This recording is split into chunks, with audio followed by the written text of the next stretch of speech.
diameter and turn the winding ring. A little bit more and more until closing.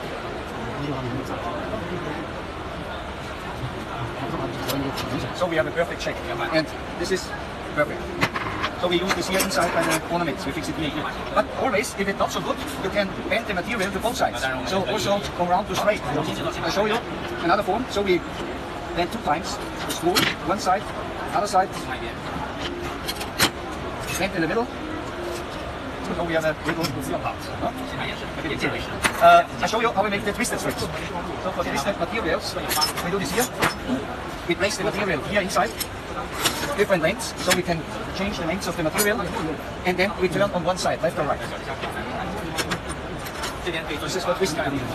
Important when you twist the material, this is straight, absolute straight. So we can use it here inside by the ornaments. It's always a decorative part, a decorative item.